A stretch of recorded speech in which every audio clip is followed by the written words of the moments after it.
Hola, mi nombre es Álvaro Taipe, gracias por la invitación del día de hoy. Y hoy día la idea es poder conversar un poquito sobre ensayos clínicos aleatorizados desde el punto de vista de toma de decisiones puntualmente. Y por favor, si es que en algún momento no se me escucha o no se ven las diapositivas o pasa algo, pues me avisan porque estas cosas a veces fallan. Y bueno, gracias por la presentación. Como mencionaron, mi nombre es Álvaro Taipe Rondán, soy médico epidemiólogo. He estado involucrado en el área de investigación y en el área de toma de decisiones basadas en evidencias, incluyendo elaboración de guías de práctica clínica, revisiones sistemáticas y otros. Y pues un gusto estar aquí hoy día con ustedes. Vamos a ver hoy día 4 temitas. Si voy a apagar la cámara para que no se cuelgue. 4 temitas. Primero una pequeña introducción a ensayos clínicos aleatorizados, algunos conceptos. Luego el tema principal que es riesgo de sesgo y hay un taller al final en el cual vamos a evaluar el riesgo de sesgo de un estudio, de un ensayo clínico aleatorizado. Entonces comenzamos con la introducción, ¿no? Entonces, ¿para qué sirven estos ensayos clínicos aleatorizados y qué son, ¿no? Por ejemplo, ¿qué pasa si alguien nos dice que hay un nuevo fármaco llamado Covidina que es útil en el tratamiento de pacientes con COVID-19? Nos preguntaremos si esto es realmente cierto, si es realmente útil, ¿no? Y querremos hacer un estudio, por ejemplo.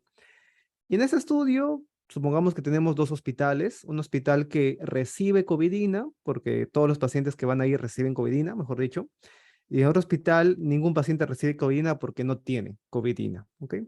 Y vemos que la mortalidad en el hospital que recibe Covidina es de 5% y en el otro es de 10%. Entonces aquí pareciera que la Covidina está disminuyendo la mortalidad de esos pacientes con COVID, ¿no? Hasta ahí se nos hace lógico. Sin embargo, hay un gran problema con los estudios que no son ensayos clínicos aleatorizados, como este. ¿Cuál es? Que las características pueden ser distintas de los pacientes en ambos hospitales o en ambos grupos, ¿no? Supongamos que en este grupo de los pacientes que reciben covidina, la edad promedio fue de 50 años, ¿no? Porque, no sé, es un hospital que quiere manejar solamente pacientes jóvenes, refiere a los pacientes más mayores, etcétera, ¿no? En cambio, en este otro hospital, la edad promedio es 65 años. Entonces, la diferencia de mortalidad que hemos observado puede que no se deba para nada a la covidina, sino a que un grupo tiene más edad que el otro en promedio, ¿no? En este caso diremos que la edad es un potencial confusor, o sea, nos está confundiendo la pregunta que nosotros tenemos, que es si la covidina disminuye o no la mortalidad. Entonces, la edad, que es esta variable, nos está confundiendo. ¿Será la única variable que nos confunda? Probablemente no, ¿no? Probablemente haya diferencias en cuanto al sexo, a la gravedad del caso, un hospital tenga pacientes más graves, a las comorbilidades, tiempo de enfermedad, la atención recibida, etcétera, etcétera, etcétera, ¿no? Entonces tenemos un gran problema con esos estudios, como lo son los estudios observacionales, ¿no? ¿Por qué? Porque las diferencias que encontramos, por ejemplo, en mortalidad, que puede ser nuestro desenlace principal, se puede deber a los confusores, ¿no? Entonces, idealmente, ¿qué cosa necesitaríamos? Necesitaríamos un estudio que compare 2 grupos idénticos cuya única diferencia sea el fármaco o la intervención que queremos evaluar, ¿no? Para ver si realmente esa intervención cambia o no algo. Por ejemplo, si nosotros sustituyésemos eso o explicásemos eso a nivel individual, tendríamos esto, ¿no? Si una persona tiene dolor de cabeza y tiene 2 decisiones, toma el analgésico o no lo toma, ¿no? Y luego podemos ver si se alivia o no se alivia, ¿no? Entonces tenemos como 2 realidades paralelas ahí. Obviamente no podemos partir la tela del tiempo-espacio y dividirnos en 2 realidades paralelas para que a un grupo sí se le pueda dar el fármaco y al otro no, ¿no? No podemos crear estas 2 realidades paralelas. Esto que se conoce como fáctico y contrafáctico, ya en la jerga eh, epidemiológica. Pero a lo que más nos podemos acercar es algo que se conoce como ensayo clínico aleatorizado, que es un estudio experimental en humanos donde se brindan intervenciones y se evalúa su efecto luego de un tiempo. Pero, ¿qué es lo maravilloso de ese estudio? La palabra aleatorizado.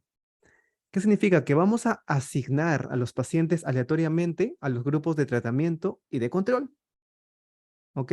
Entonces vamos a al realizar esta aleatorización, generar dos grupos con características semejantes, ¿no? Veamos esta figurita aquí, ¿no? Por ejemplo, nosotros ahorita en esta aula virtual somos 35 personas, ya. Supongamos que tenemos 500 personas por ahí, que van a ser los participantes, ¿ok?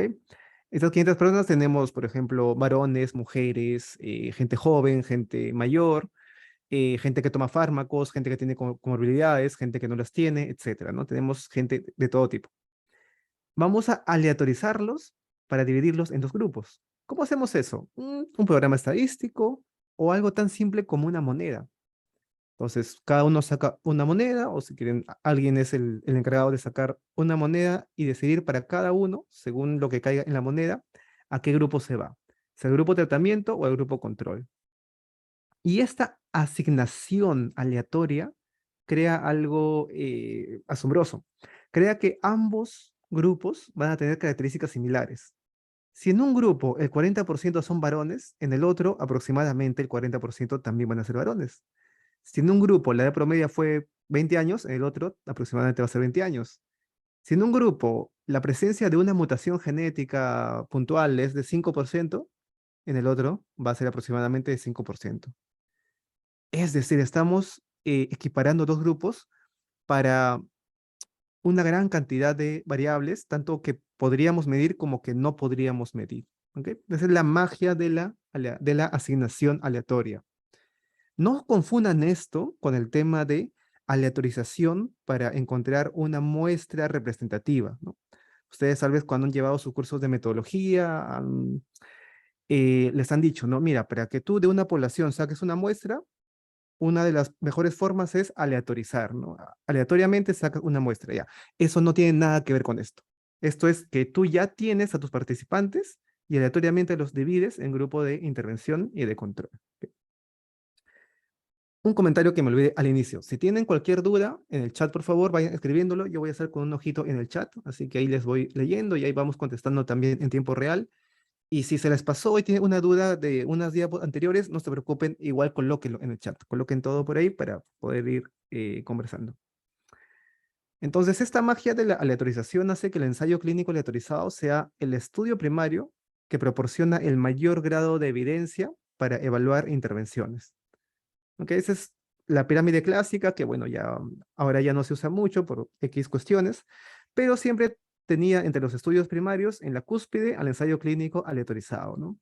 La revisión sistemática es un estudio secundario que se va a cimentar, basar en los ensayos clínicos cuando se trata de intervenciones.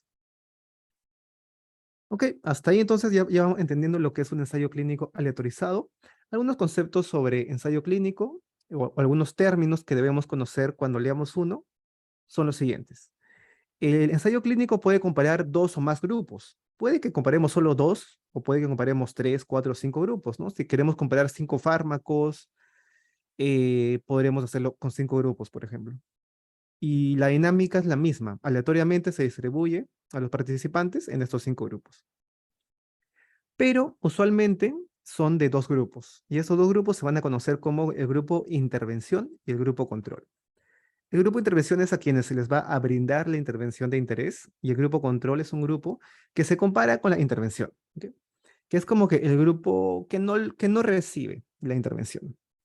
Entonces, el grupo control puede recibir ¿qué cosa? Uno, lo que se conoce como el tratamiento usual, ¿no?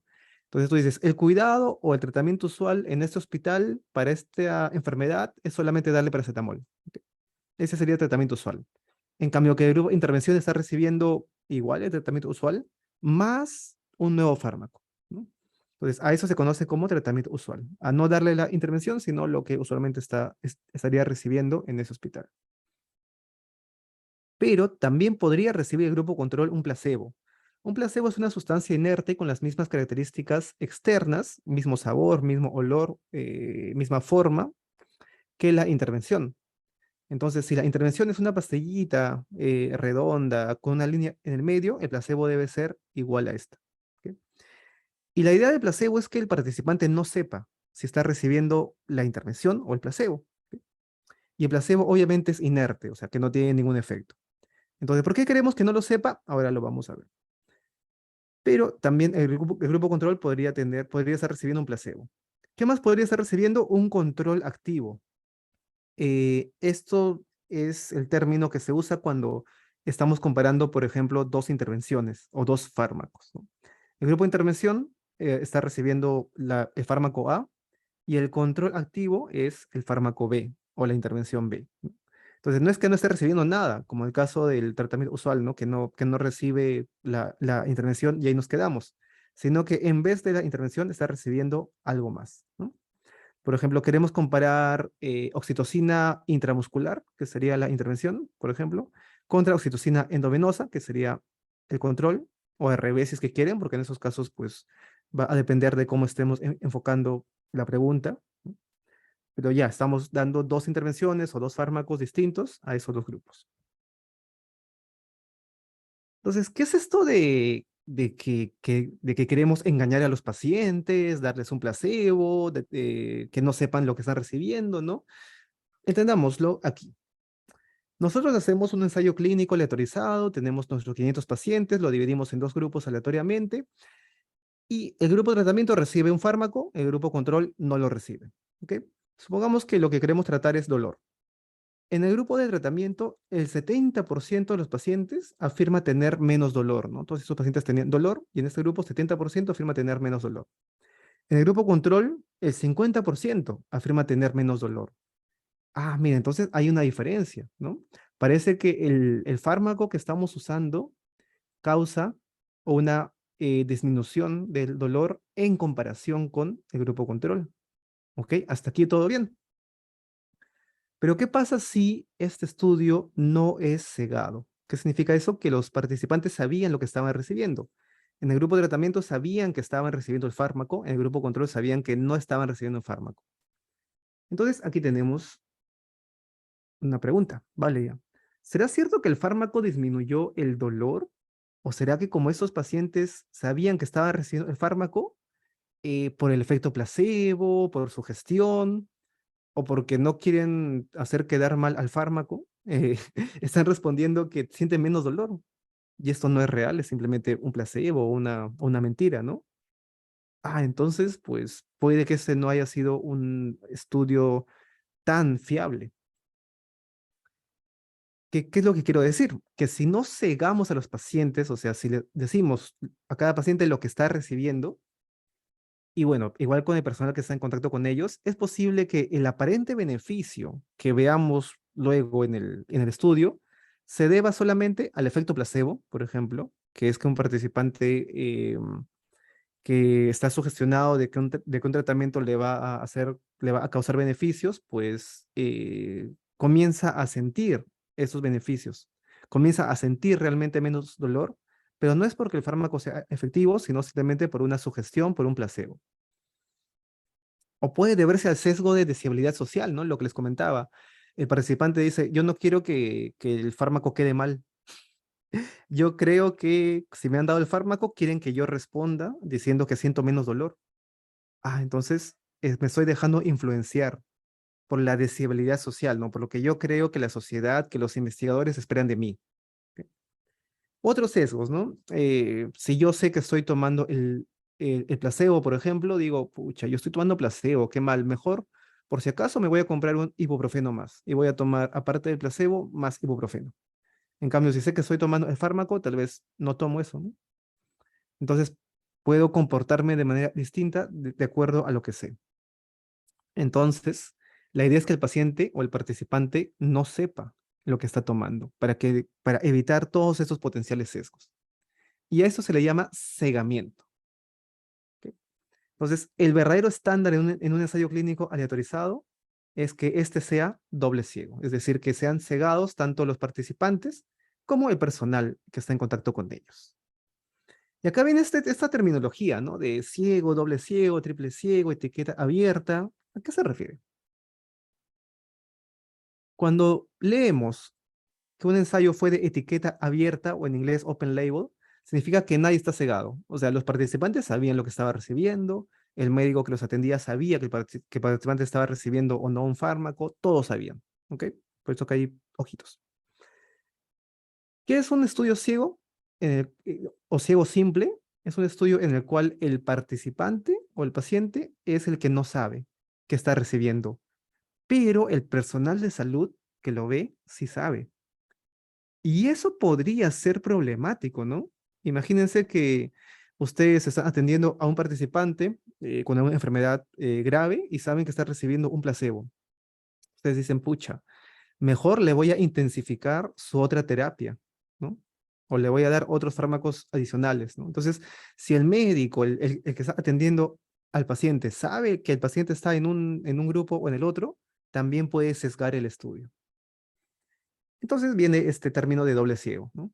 Tanto el paciente como el personal de salud no saben lo que está recibiendo el paciente. ¿Ok?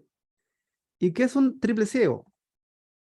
Es un doble ciego más el analista, o sea, el que analiza los datos al final para que no esté sesgado a decir, mira, yo voy a analizar esos datos, pero pucha, no me salió lo que debería salir, entre comillas, o sea, no me salió que el fármaco sea efectivo, pero tal vez si elimino esos dos pacientes sí me salga, ¿no? Ustedes saben que en el análisis de datos se pueden hacer maravillas, ¿no?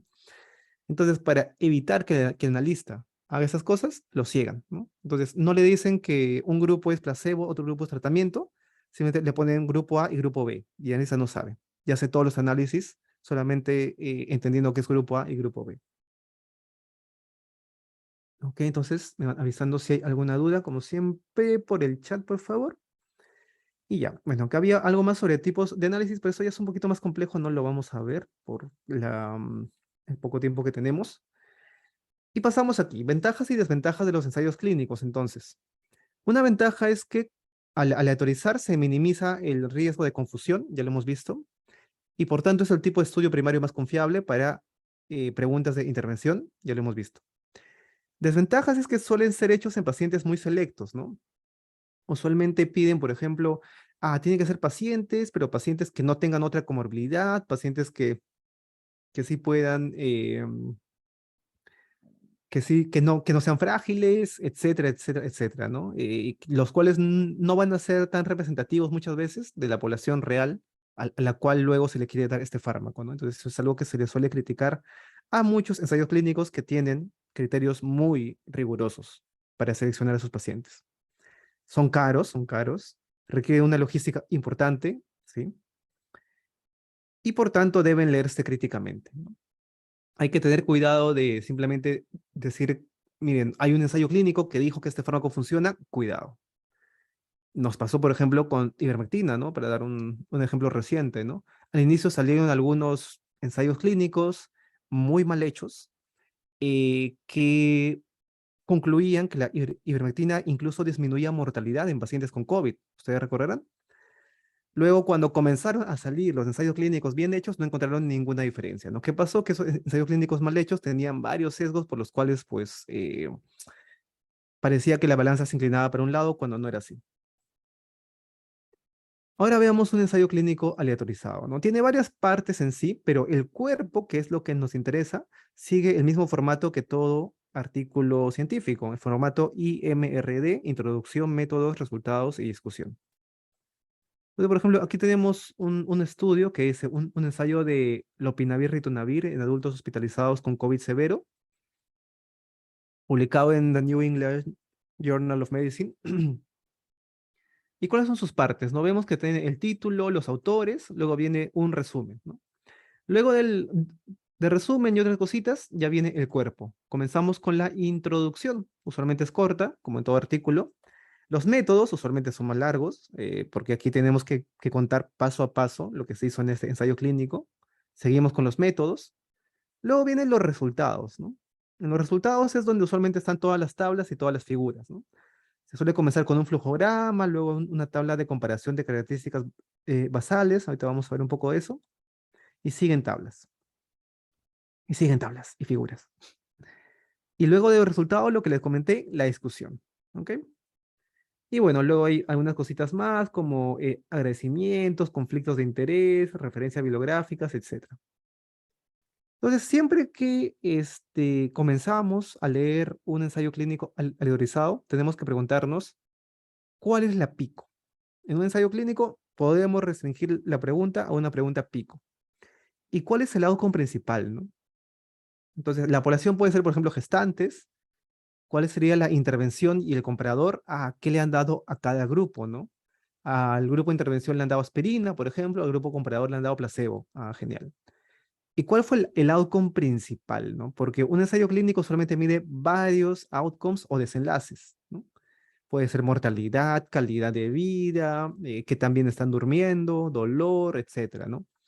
Pero siempre hay un desenlace principal, que es el que todo el ensayo está realizado para que este desenlace no sea sesgado. ¿Ok?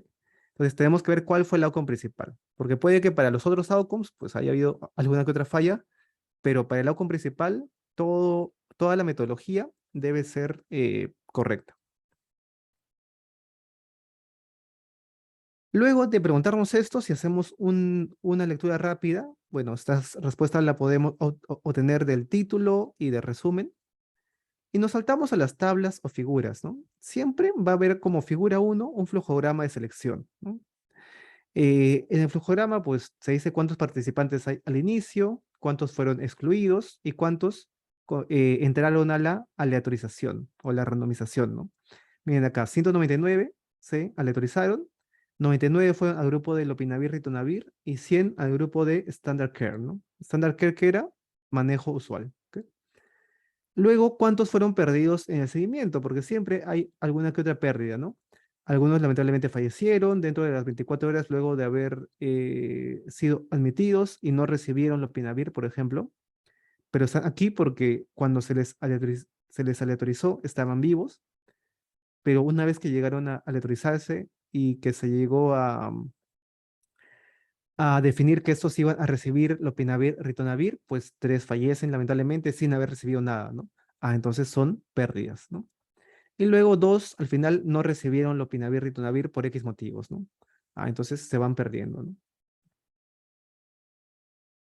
Luego del flujograma viene una tabla. La tabla uno que clásicamente es la comparación de las características basales de ambos grupos, ¿no? ¿Qué dijimos de un ensayo clínico? Que la aleatorización conseguía que los dos grupos tengan las mismas características, ¿no? Vean aquí, grupo uno, grupo 2. ¿Y cómo nos aseguramos de que esto sea cierto? Con esa tablita. En esa tablita vemos que, por ejemplo, la edad, la mediana de la edad, ¿no? En el grupo Lopinavir fue de 58 años, en el grupo Standard of Care fue 58 años. ¿Cómo han conseguido esto? Que en ambos grupos la mediana de edad sea la misma. Han ido pesando pacientes o, bueno, poniéndolos en un lado o en otro, no, simplemente por la aleatorización, ¿no? Sexo masculino, 61.6% en un lado, 59% en el otro. Casi idéntico, ¿no? 59 o 61, 1%, 2% de diferencia, muy probablemente no nos va a sesgar, ¿no? Y así, cada una de las características, con esto vemos si todos están equilibrados o si hay alguna que sea un poco diferente. No hay una regla clara para esto, obviamente. Algunos toman como una regla simplista que si hay una diferencia en porcentajes de más de 10%, ahí nos tenemos que preocupar, ¿no? Si hay menos de 10%, tal vez no sea tan preocupante. O sea, si aquí, por ejemplo, en el sexo masculino hubiera habido 61% y acá 72%, ah, miren, hay más de 10%, ¿no? Ya nos preocuparía esto. ¿Ok? Seguimos con la tabla. En este caso tienen otra tabla que son los más características comparando los grupos de Lopinavir con el Standard of Care, ¿no? Y luego ponen la tabla de resultados, ¿no? Donde clásicamente el primer outcome que te presentan es el outcome principal del ensayo, ¿no?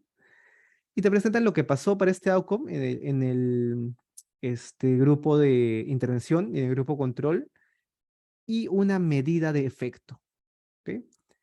Que entiendo que ustedes ya han llevado una clase de medidas de efecto, así que no vamos a profundizar mucho, pero aquí es donde la ven, ¿no? Puede ser un OR, RR, un hazard ratio, como en este caso. Si es un outcome numérico, puede ser una diferencia de medias, por ejemplo, ¿no? Etcétera. ¿Ok? Entonces, aquí es donde podemos ver, ah, miren, este resultado fue estadísticamente significativo o no, ¿no? Por ejemplo, acá un hazard ratio con un intervalo que va de 0.95 a 1.80 no fue estadísticamente significativo, ¿no? Luego vienen los otros desenlaces, ¿no? Bueno, aquí vemos que el desenlace principal fue el tiempo hasta la mejora clínica, ¿ok? Eh, es un outcome de tiempo a evento, ¿no? Por eso han usado hazard ratio, ¿no? Pero hay otros desenlaces, como la mortalidad al día 28, la mejoría clínica al día 7, 14 y 28, la estancia hospitalaria, etcétera, ¿no? Entonces, sí, tenemos que leer el outcome principal, entenderlo bien, pero también los demás.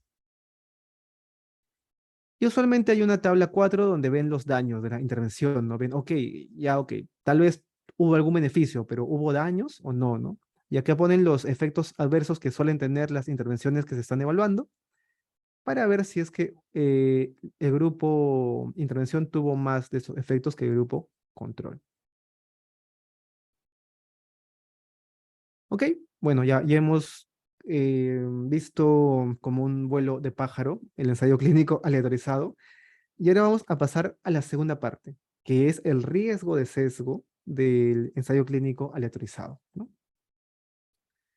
Entonces, el riesgo de sesgo tiene que ver con la lectura crítica del ensayo clínico, tiene que ver con qué tanto confiamos, qué tan bien hecho está el ensayo clínico aleatorizado. ¿Ok? Obviamente, primero debemos tener un ensayo clínico aleatorizado, debemos saber cuál es la pregunta pico de ese ensayo clínico aleatorizado. Por ejemplo, este es uno de una combinación de probióticos para niños con gastroenteritis, ¿no? Un ensayo multicéntrico. Si lo leemos, vemos que es en servicios de emergencia, la población son niños con gastroenteritis, la intervención son probióticos, el comparador es no probióticos, ¿no? Queremos saber si los probióticos sirven para algo, ¿no? En niños con gastroenteritis. Y el outcome es tener gastroenteritis moderada o severa a los 14 días.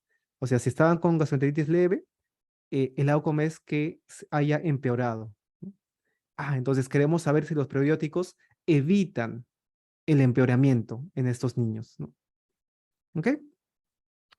Vemos que en la tabla de resultados, ¿no? Para el outcome principal, que fue el tener esta gastroenteritis moderada o severa con ese score de Vesicari, ¿no? Vemos que hay un odds ratio de 1.06 con ese intervalo de confianza, que no fue estadísticamente significativo. ¿Ok? Entonces, ya tenemos la pico, ya tenemos el resultado, y tenemos que preguntarnos, ¿no? ¿Este resultado será real o estaremos cometiendo algún error, ¿no? Entonces, el error o la equivocación a la hora de llegar a un resultado puede deberse a dos causas. Primero tenemos el error aleatorio y el error sistemático. ¿Ok? El error aleatorio, también conocido como imprecisión, es un error esperable al trabajar con una muestra y no con la población. ¿Por qué? Porque si repetimos el estudio varias veces, el RR o el OR o lo que hayamos medido va a ser un poco diferente, ¿no? Entonces, no estamos trabajando con todos los niños del planeta que tienen gastroenteritis, estamos trabajando con una muestra, o sea, con un grupo de participantes nada más. ¿Qué nos dice la imprecisión? Que cuando el tamaño de muestra aumenta, este error aleatorio o imprecisión disminuye. ¿Ok? ¿Y cómo se presenta? ¿Cómo lo vemos? Se presenta como el intervalo de confianza al 95%. ¿Ok? Este intervalo de confianza, ¿qué nos está diciendo? Voy a acercarlo. Este intervalo que ven aquí, ¿qué nos está diciendo? Que el OR real está en algún punto entre esos valores, ¿no? Con un 95% de confianza. Entonces uno dice, ¿por qué me das un rango entre dos valores, ¿no? ¿Por qué no me dices que el OR real es 1 punto y algo y ya, ¿no? Porque aquí tenemos que tener en cuenta que la estadística nos habla de un error aleatorio, ¿no? Que se expresa aquí. ¿Ok? ¿Cómo lo solucionamos? Aumentando el tamaño de muestra. El otro es el que nos va a interesar ahora, que es el error sistemático, también llamado sesgo o en inglés bias, ¿no? Es una distorsión de la verdad debido a falencias metodológicas del estudio. El estudio está mal hecho, así que nos va a salir un resultado que no es real. ¿Ok? ¿Cómo lo evaluamos? Con el riesgo de sesgo, o evaluando el riesgo de sesgo, en inglés Risk of Bias, y lo van a encontrar tal vez como ROB, ¿no? Risk of Bias, ROB. ¿Cómo evalúas el ROB? Para un ensayo clínico aleatorizado, las herramientas que más se usan, o la herramienta que más se usan, es la herramienta de Cochrane, que tiene dos versiones, la versión 1 y la versión 2. ¿Ok? La uno es la que se usaba clásicamente, la 2 es el que comenzó a usarse en el 2019, pero no todos los grupos la están usando porque es más compleja y muchos mencionan que se demoran demasiado por las puras porque llegan a una conclusión similar, ¿no? Todavía hay un debate ahí, se está refinando la versión 2. Cochrane sí lo está usando, pero la que vamos a ver ahora va a ser la versión uno, ¿no? Que aún muchos grupos internacionalmente siguen usando, porque es más simple y es algo introductorio a este tema de riesgo de sesgo. ¿Qué es Cochrane?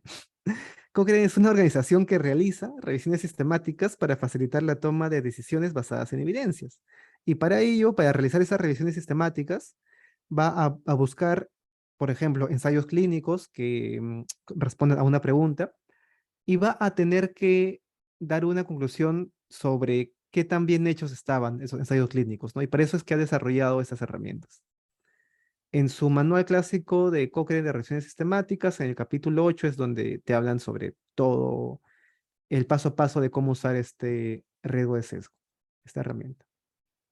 Básicamente lo que te dice es que ya, eh, en la realización de un ensayo clínico aleatorizado hay algunas cuestiones que debemos tener en cuenta por si nos hemos equivocado. ¿Ok? Primero, supongamos que vamos a hacer un ensayo clínico aleatorizado. Ustedes tienen a sus 500 participantes.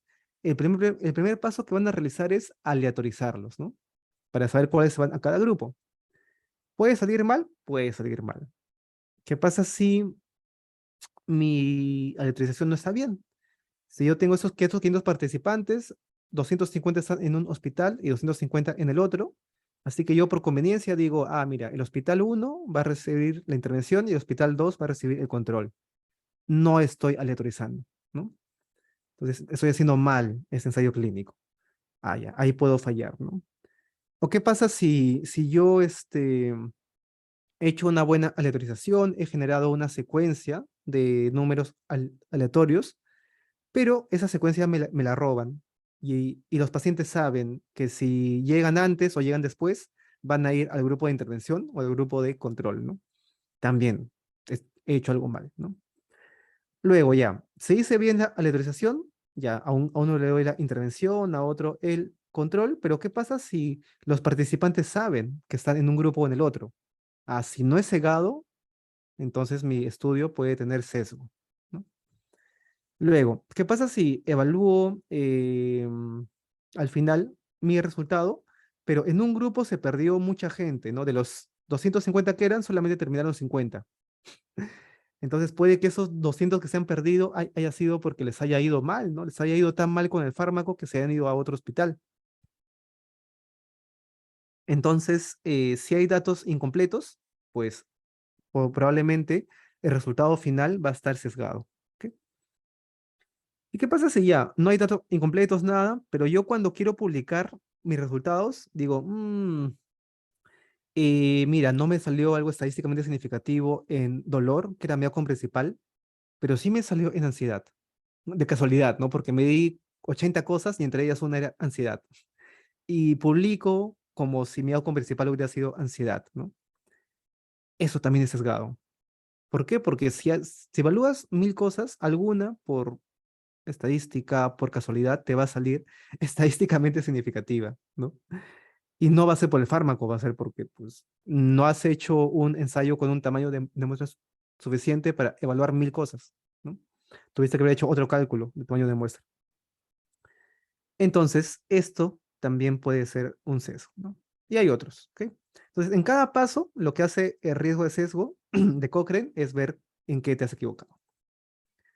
Y para ello te usa una serie de colores como un semáforo, ¿no? Si es verde, si el juicio es verde, que significa que hay un bajo riesgo de sesgo, o sea que todo está bien. Si es rojo, significa que hay un alto riesgo de sesgo, significa que han hecho algo mal, ¿no? Por ejemplo, han hecho una aleatorización mal hecha. Si es amarillo, significa que está poco claro, o sea que no te dan suficientes detalles, ¿no?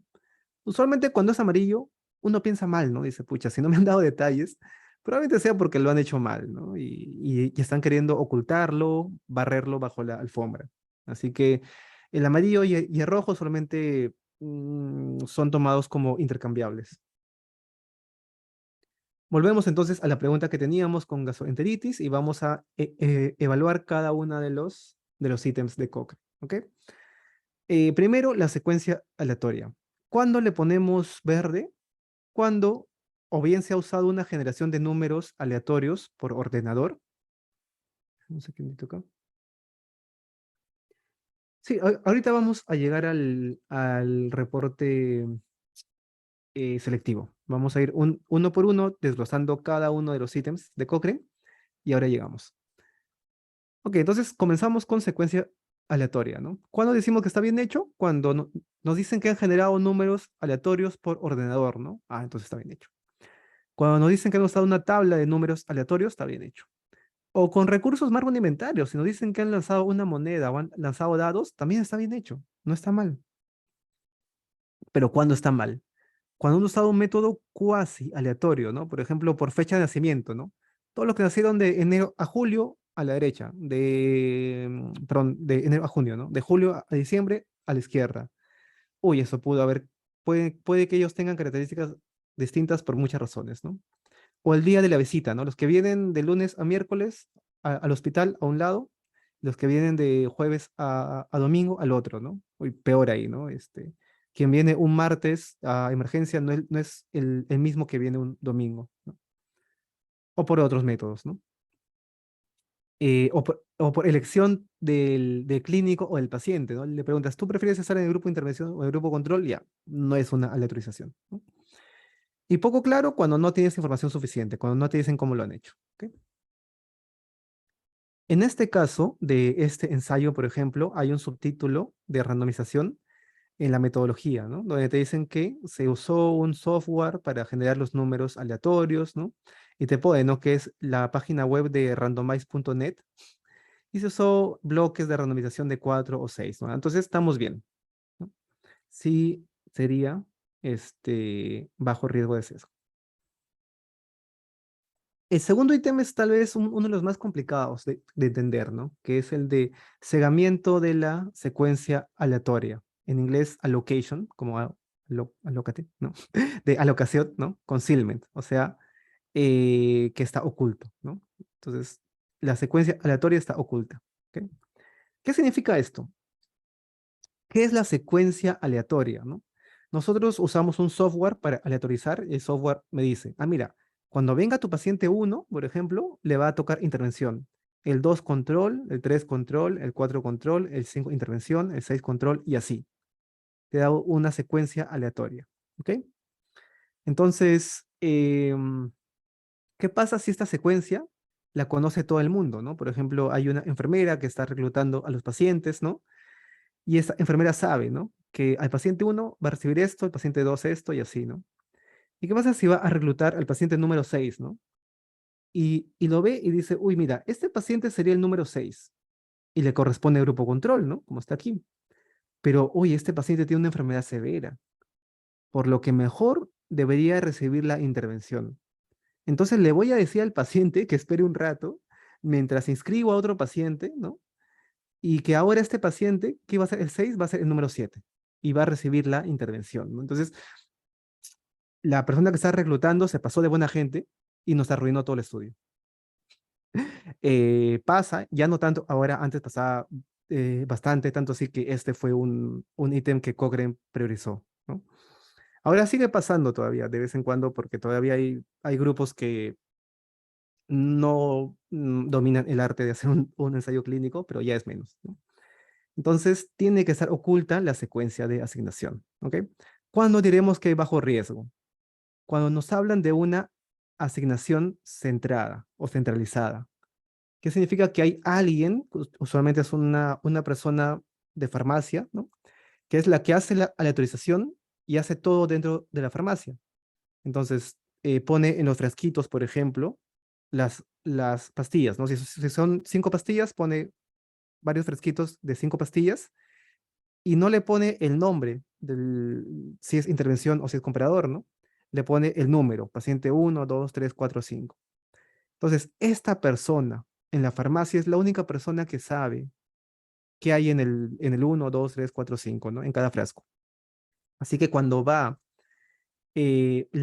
la reclutadora o el reclutador, ¿no? A ver, a los pacientes no sabe, ¿no? Dice, uy, mira, yo sé que este paciente va a ser el número 6 y yo sé que hay un frasco que es el número 6, ¿no? Que no sé qué tiene. Así que ya está oculta la secuencia de asignación, tanto para o para la persona que va a reclutar como para los pacientes, ¿ok? Entonces, necesitamos que los reclutadores y los pacientes no puedan predecir a qué grupo va a ir el siguiente paciente, por algo se va a ocultar la secuencia de asignación, ¿no? ¿Cómo se hace? Una forma es restringiendo la secuencia de asignación a la farmacia o la oficina central, como hemos visto, ¿no? El reclutador debe llamar o debe solamente tener contacto con los frasquitos y nada más. Y otro es usando sobres opacos, ¿no? Que el reclutador debe abrir luego de reclutar al paciente, ¿no? Es lo mismo. Solamente tiene sobres, ¿no? Y le dice, bueno, viene el paciente número 6 ya le toma todos sus datos y recién cuando está registrado puede abrir ese sobre. Y en el sobre sale, tú tienes que tomar el frasco de intervención o el frasco número X, ¿no? Si es que quieres ser más cegado. ¿Ok? Entonces, ¿qué es lo que dice en este ensayo de gastroenteritis? Nos dice que la secuencia de asignación estuvo restringida a la farmacia, ¿no? Justo lo que les dije antes, ¿no? Eso es lo más común cuando se trata de medicamentos, de ensayos de medicamentos, ¿no? La secuencia está restringida a alguien en la farmacia y no sale de ahí, ¿no? No te dan mucho más detalles por lo general aquí en el paper, pero probablemente en el proyecto te den más, ¿no? Pero ya con que te digan esto ya respiramos, ¿no? Como que aquí ya sabemos que han hecho, que han seguido los pasos usuales para que no se caiga en este sesgo de ocultamiento de asignación, ¿no? O de no ocultar la asignación. Entonces, aquí sería bajo riesgo de sesgo. Ese es tal vez el ítem más complejo, así que si tienen alguna duda, si por ahí no les quedó claro, me avisan. Y es complejo porque se suele confundir con cegamiento, ¿no? Recordemos, ocultamiento de la asignación es cuando estás reclutando a los pacientes. Cegamiento es después, es el paso futuro. Ya hemos visto, ¿no? Que cegamiento es que el paciente no sepa, ¿no? Y el personal tampoco sepa. Entonces, aquí el cegamiento habla de los participantes y del personal y a veces lo podemos separar. De hecho, es recomendable separarlo porque a veces uno está cegado y otro no, ¿no? Entonces, si el cegamiento es correcto y es poco probable que se haya roto, ¿no? Está bien.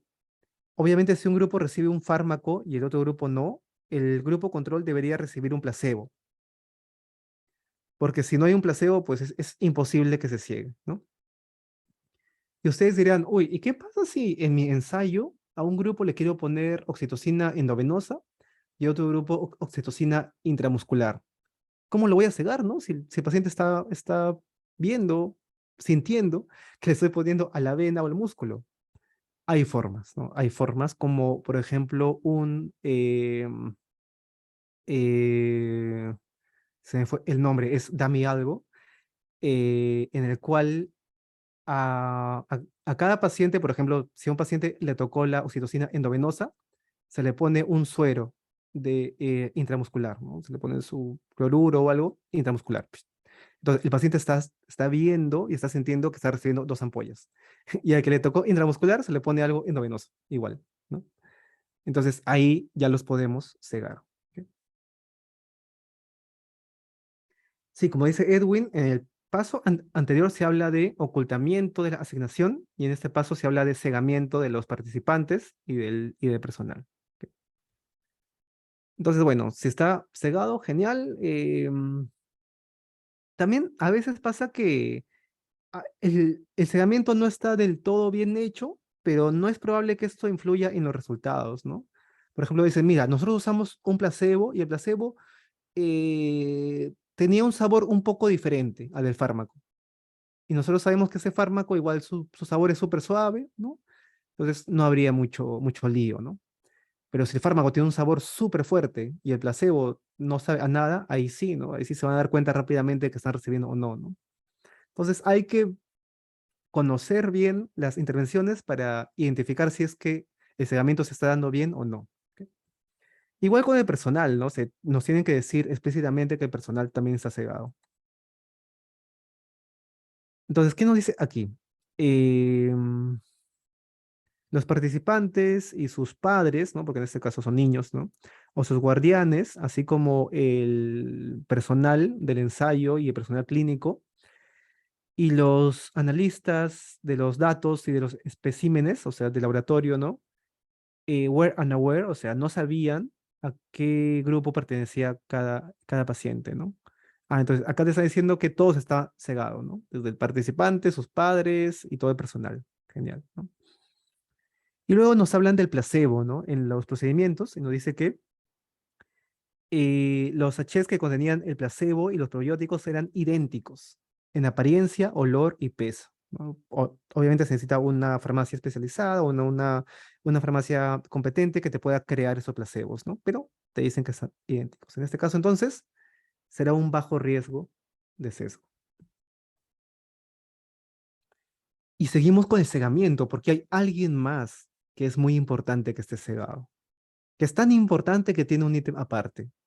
¿Quién es esta persona? Es el que evalúa el resultado. ¿Ok? ¿Quién es el que evalúa el resultado? ¿Qué es el resultado? ¿De qué están hablando? Ya. Recuerdan que en la pregunta pico la O es de outcome, ¿no? A este outcome en español se le dice desenlace, usualmente, pero antes se le traducía más como resultado. ¿Ok? Entonces, por favor, perdóneme, pero a veces voy a usarlos como sinónimos, outcome, desenlace y resultado. Entonces, por ejemplo, el outcome principal aquí en un estudio fue fracturas, ¿ok? Queríamos saber si la vitamina D te previene de fracturas. Entonces, tenemos ahí nuestras personas que pueden ser adultos mayores y lo vamos a evaluar viendo sus radiografías, ¿ok? Entonces, hay un radiólogo que está viendo todas las radiografías. ¿Y qué pasa si el radiólogo sabe que la radiografía que está viendo es de un paciente que recibió la vitamina D o que no lo recibió? Ah, puede sesgarse, ¿no? Está viendo una radiografía de un paciente y sabe que sí recibió la vitamina y ve algo que podría ser una mini fractura y le dice, no, pero este paciente recibió la vitamina, debe ser otra cosa. Y le ponen como que no. Pero si hubiera sabido que el paciente estaba recibiendo el placebo, ¿no? Y ve la misma imagen, puede que diga, sí, podría ser una fractura y encima no ha recibido la vitamina, le voy a poner como que sí. Entonces, el que evalúa el desenlace es importante. Otro ejemplo, ¿no? Quiere, quieren ver, por ejemplo, como en ese estudio, ¿no? Eh, Diarreas o síntomas gastrointestinales en niños, ¿no? Entonces el evaluador llama o ve al niño, ¿no? Y le puede preguntar, ¿no? A los padres, ya ustedes han visto si este niño está teniendo menos diarreas, ¿no? Y si el padre dice, sí, está teniendo menos, ¿no?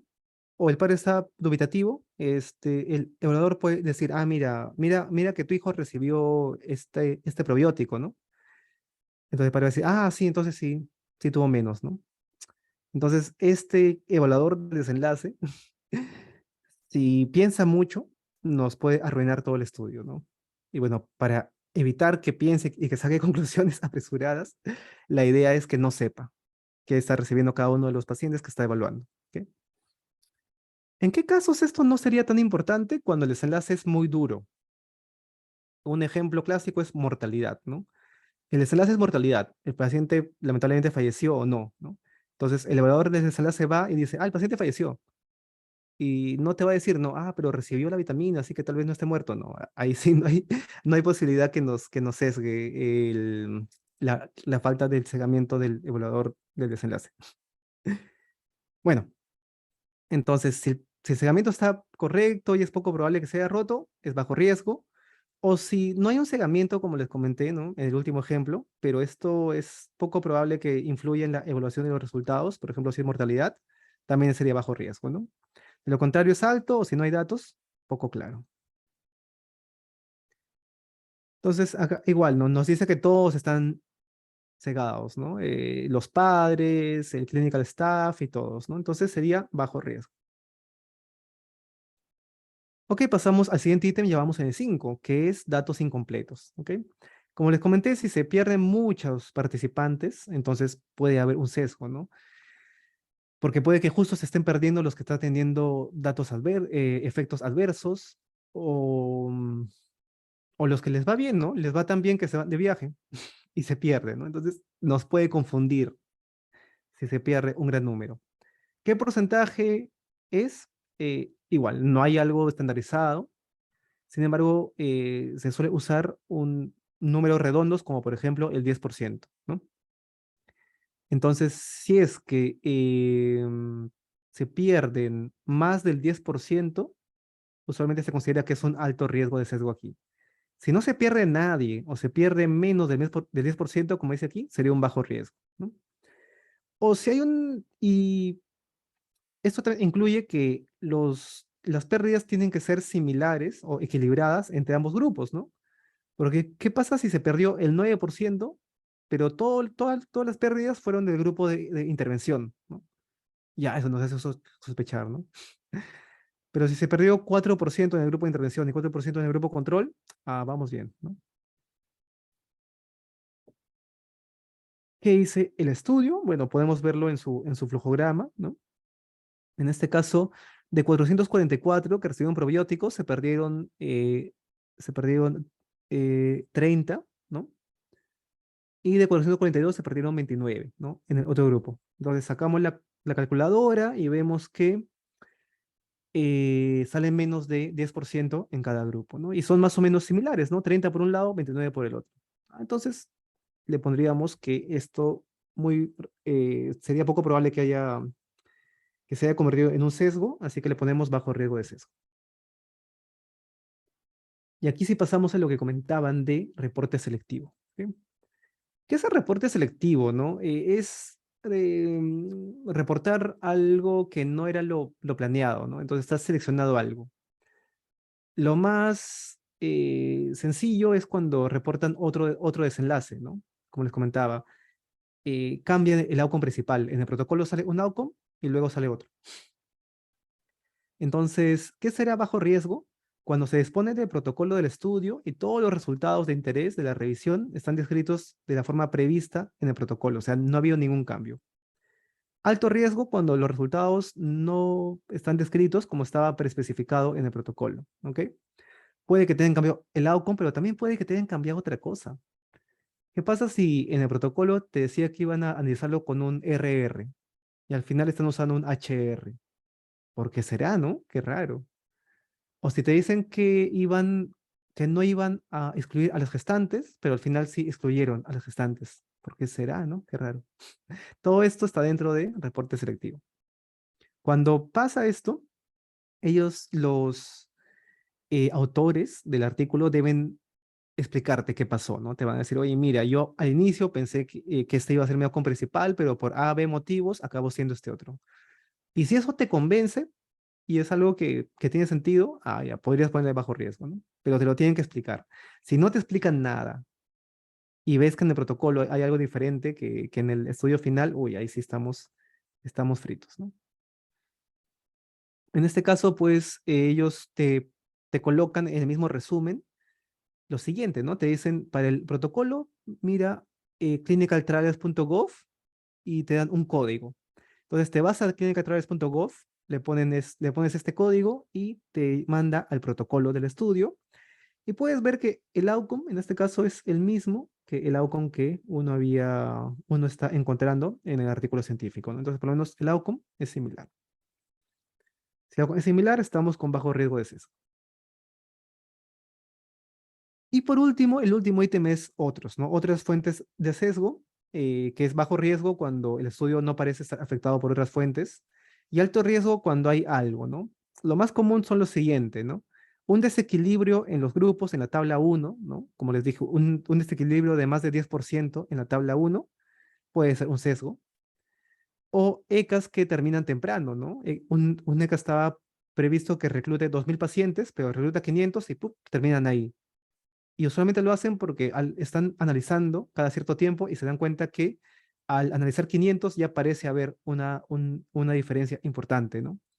Pero puede que sea casualidad, ¿no? Si uno está analizando varias veces un ECA, en algún punto va a parecer que hay un beneficio o un daño o algo, pero si dejamos más tiempo, va a volver a cero muchas veces, ¿no? O si los resultados se basan en un análisis de subgrupo, ¿no? Si al final cambiaron todo y se fueron a analizar solamente un subgrupo, hay que tener cuidado. Y otros más. ¿Ok? Entonces, como interpretación final de esta herramienta, no se suman puntajes. eh, no es que uno diga de los 8 dominios, hay 4 que están bien, 4 que están mal, por tanto sacó 10 de nota. ¿Por qué? Porque un solo dominio con alto riesgo de sesgo puede afectar gravemente nuestra confianza en el estudio. Y al revés también, puede que tenga un estudio varios dominios afectados, pero esto no afecte gravemente nuestra confianza en el estudio, porque cada sesgo potencial es diferente, ¿no? Entonces, cuando evaluemos a cada dominio, hay que preguntarnos eh, si, este, si este sesgo que estamos encontrando va a subestimar o va a sobreestimar el resultado. Y hay que tener en cuenta que no todos los dominios son igualmente importantes para cada desenlace, ¿no? Por ejemplo, para mortalidad, el cegamiento de los evaluadores de desenlace puede que no sea importante. Y en este caso, por ejemplo, de este estudio puntual de probióticos, todos los riesgos de sesgo son bajos para todos los dominios. ¿Esto significa que el estudio está bien hecho, que el estudio es perfecto? No, para nada, ¿no? La herramienta de riesgo de sesgo de Cochrane es un primer pasito para leer un ensayo clínico aleatorizado. Hay muchas más cosas que uno tiene que leer a detalle, ¿no? Por ejemplo, a ver, ejemplo clásico, ¿no? Hace unos años se publicó un ensayo clínico para evaluar un antidepresivo, ¿no? Un antidepresivo nuevo en comparación con uno que se solía usar, ¿no? Clínicamente para cierto tipo de pacientes. Y se vio que, bueno, se sabía que el antidepresivo antiguo, entre comillas, causaba somnolencia, así que usualmente los psiquiatras lo recetaban en la noche, ¿ok? Pero cuando hicieron ese ensayo, les dieron el control y el tratamiento en el día. Entonces, obviamente, los que estaban con el grupo del antidepresivo viejo, o sea, el grupo control, tuvieron más sueño en el día y lo reportaron como un efecto adverso, ¿no? Y al final la conclusión fue, ah, mira, la eficacia es similar, pero tiene menos efectos adversos, este antidepresivo nuevo porque causaba menos somnolencia. Obviamente, por aquí tal vez todo estaba con riesgo de sesgo bajo, porque esto que habían hecho era un truco más rebuscado, ¿no? Luego, pues, se dieron cuenta los investigadores, se replicaron los estudios, ya dándoles los antidepresivos en la noche, y vieron que la somnolencia era la misma, porque pues en la noche podían tener somnolencia unas horas, pero ya estaban dormidos, ¿no? Entonces vieron que este fármaco nuevo, más caro obviamente, no era mejor que el antiguo. Entonces hay que tener cuidado y hay que leer mucho más allá de la herramienta de riesgo de sesgo cuando realmente queremos evaluar un ensayo clínico aleatorizado, ¿no? Cositas finales. Uno, si ustedes quieren escribir un ensayo clínico aleatorizado, tienen que seguir un checklist que nos dice qué es todo lo que debe entrar en un ensayo clínico aleatorizado. ¿Cómo se llama? Consort. Consort, ¿te evalúa el riesgo de sesgo? No, no tiene nada que ver con riesgo de sesgo. Es solamente un checklist de todo lo que tiene que ir en un ensayo clínico aleatorizado, ¿no?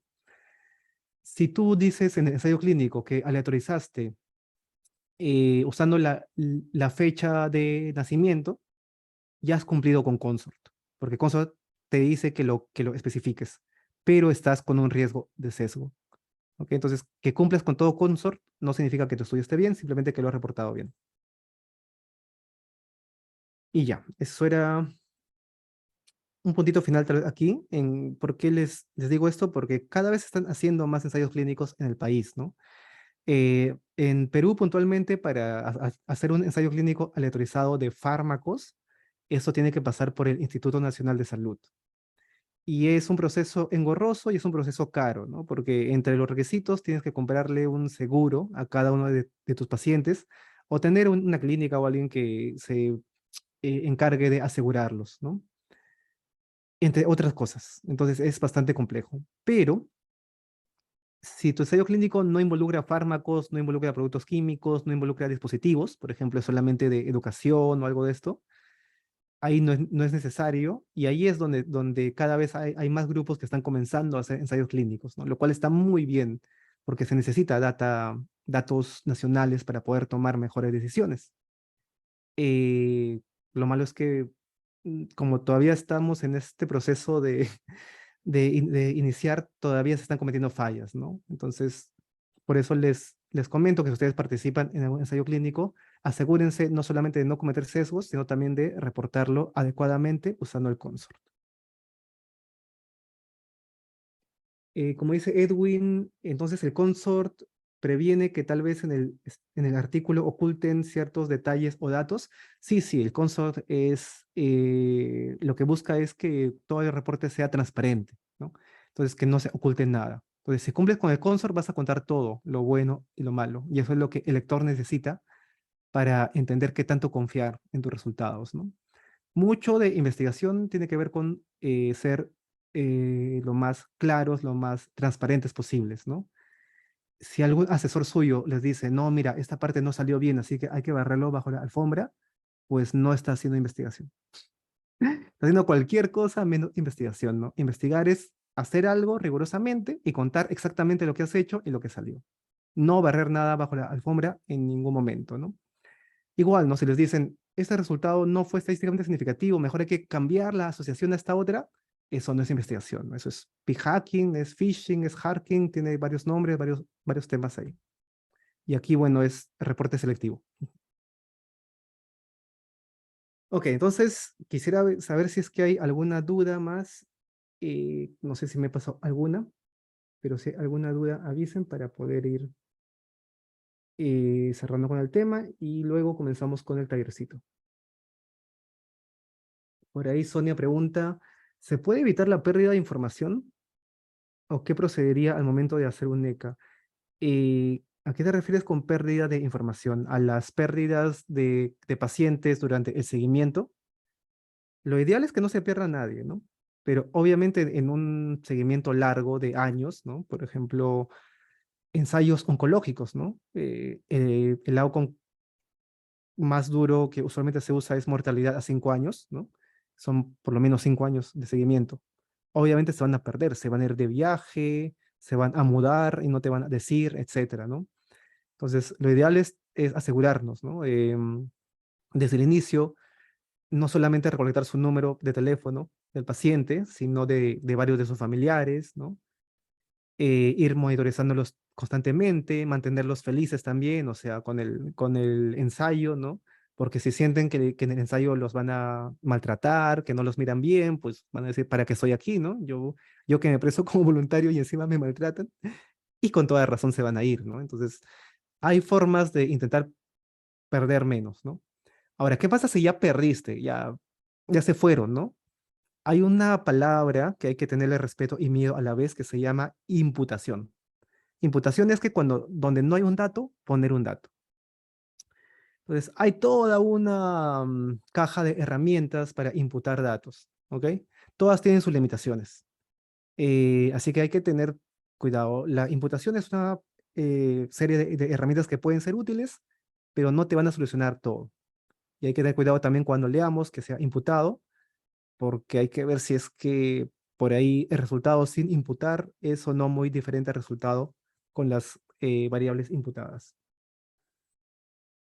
Espero que por ahí haya ido tu pregunta, Sonia. Por ahí Talía pregunta, cuando se comparan ambos grupos, tanto de intervención como control, sobre las características similares que éstas deben tener, ¿por qué se pone como máximo 10% de diferencia? Ah, esas son reglas del dedo, se llaman. Del dedo gordo, ¿no? Thumb rules. Em, no hay ninguna explicación estadística, no hay ninguna razón lógica para que sean 10%. Simplemente alguien dijo, oye, más de 10% me da miedo, ¿no? Me dio ansiedad.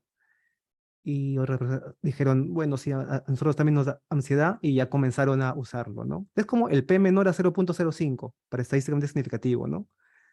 Alguien dijo, 5 es un número bonito, ¿no? Si tengo menos de 5% de probabilidades de que mi hipótesis nula sea cierta, por ponerlo de manera simple, ¿no? y voy a poder aceptar mi hipótesis alterna. Ya, ok. Pero no es que este 5% signifique algo, ¿no? Alguien dijo 5% y ya como que otros dijeron, bueno, no se nos ocurre un mejor número, así que dejémoslo ahí.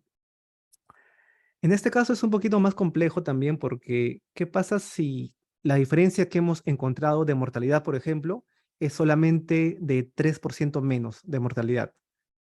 Entonces, una pérdida de 8% de los pacientes es grave, porque dentro de esos 8 pacientes puede que haya habido varios muertos en un grupo o en el otro, y este 3% menos de mortalidad que hayan encontrado puede que se diluya si es que no hubiésemos perdido a todos los pacientes, ¿no? Entonces, ahí hay bastantes cosas más que ver. Ahí es donde la imputación intenta ayudar un poco más, ¿no? Pero bueno, por ahora no estamos en esta lectura ya tan profunda, así que por ahora una buena regla para iniciar sería la del 10%.